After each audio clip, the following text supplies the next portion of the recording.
G'day and welcome back. This in-depth one is on clipless pedals.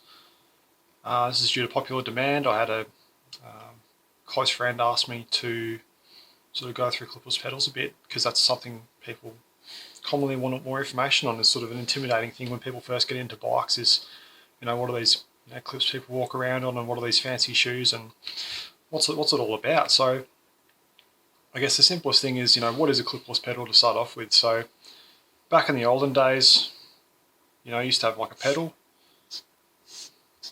that you used to, push down on and pedal around on, and you could only really push with them, and that wasn't the best way to ride a bike the most efficiently, people found, and they wanted to be able to pull up and sort of control the bike more and get a bit more going on. So then clip pedals were invented. So before clipless pedals, they had clip pedals, which basically had a cage that you'd slot your foot into, and then you have a strap, sort of went down there like a leather strap, that'd hold your foot to the pedal and you can pull up and push down and get a bit more power into the bike that way.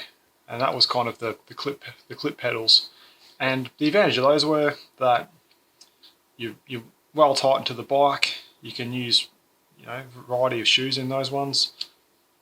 A lot of shoes, especially designed for that, had hard wooden soles, or later models had nylon soles that were resistant to flex, as opposed to like a soft rubber runner that isn't going to get optimal power transfer because you're compressing the rubber all the time.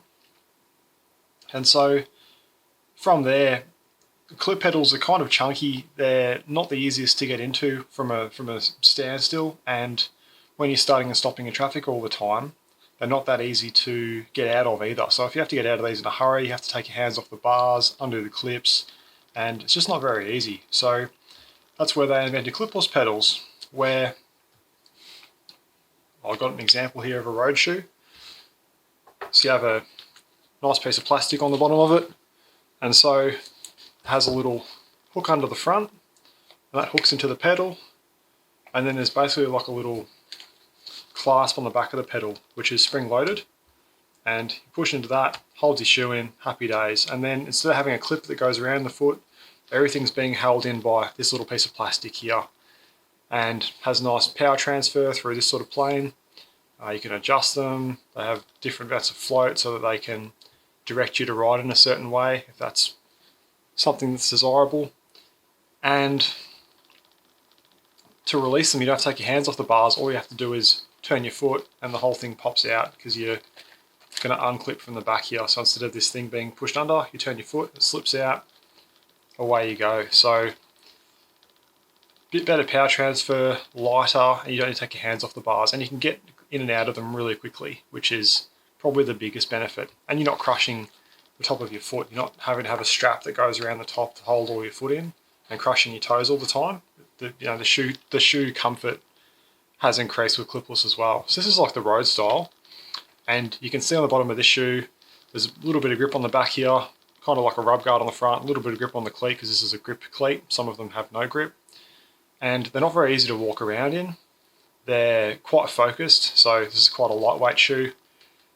Very, very stiff sole, and not very good for walking around in at all. Really just for riding. Not something you're going to be walking around the shops in for a long time, because you'll wear out the bottom of your shoe. You need to get a new one. These aren't cheap. So that's kind of the road side of things.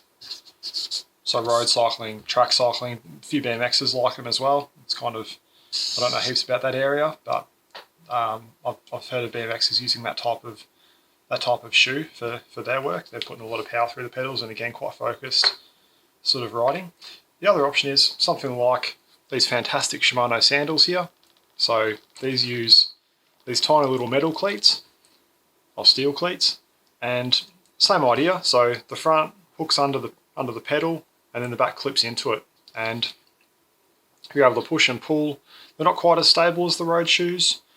They're not quite as light as the road shoes, but the biggest advantage is they're very robust. The shoes are often designed for walking in as well. You can see these have got good levels of tread on them, and they have better mud clearing. So the cleat and the pedal interface is very good at clearing mud, They're quite a lot smaller, they're very open, whereas the road shoes, you get a bit of mud in there, they're not going to work at all. So for off-road stuff and for walking around, something like these fantastic sandals are a much better choice. That kind of stipulates the mountain bike side of things. And there's many, I suppose, subclasses or commuter style shoes, and just really comfort. You know, when you're favouring comfort over performance, is kind of when you're going for the SPDs, and sort of they are easy to get in and out of as well. The mountain bike ones, you kind of just stomp and it's going to find its way, whereas the road ones, you kind of got to get good at hooking that front of the cleat under into the pedal to get them to work. And that's, I suppose, the difference between those two pedals. They, you know, function broadly similarly, and that's kind of how they work. So in terms of more general things about pedals that's really, really important to know is the left-hand pedal.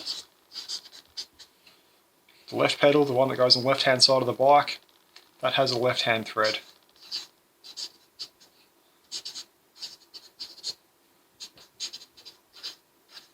So crucial when you're installing pedals, make sure you get the left one on the left-hand side, the right one on the right-hand side, or you're going to have a bad day. So left-hand thread, what that means is the thread needs to turn in an anti-clockwise direction, or counterclockwise for my American friends, to tighten. So to tighten. And I've made a shorter video as well, sort of explaining what that looks like in the real world and easy ways to do it. And then for the right hand pedal, has a right hand thread.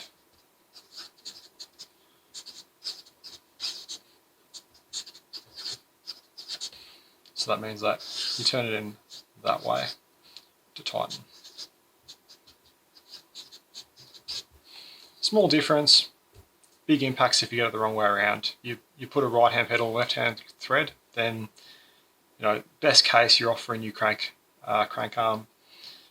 Maybe you need a new pedal and a crank arm sometimes, but that's just something to avoid. And that's my 2 cents on clipless pedals and the basic differences. Thanks for the request for this video.